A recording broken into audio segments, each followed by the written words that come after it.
This is Vishal. I'm going to talk about patterns, practices, and solutions in the configuration management space. I'm going to take a pretty neutral stand on all the four technologies, Ansible, Salt, Chef, and Puppet, and talk about commonalities or common patterns across these four. So I have worked on all of four, a lot more on Puppet and Salt, and quite a bit on Ansible, and to some extent on Chef. What I feel is that for a new engineer or for somebody coming from a development background to infrastructure, kind of work, it is pretty intimidating to understand these terms. And I think having a discussion about the common patterns, common vocabulary might make sense.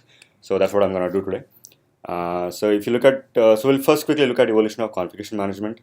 Then we'll talk about roles, which is a pretty standard term used in configuration management space, which is a combination of typically multiple playbooks or modules or formulas, as they are called in individual technologies.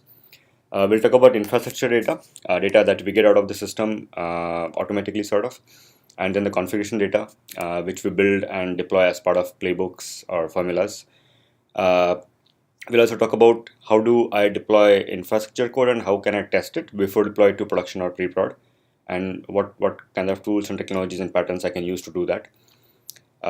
Lastly, we'll also talk about multi-data center problems and patterns around that, and to some extent on secrets, events, and how do you define execution patterns, and what do you do with events, like maybe you integrate with event-driven automation systems or things like that.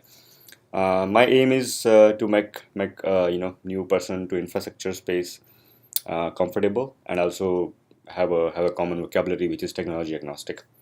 Thank you.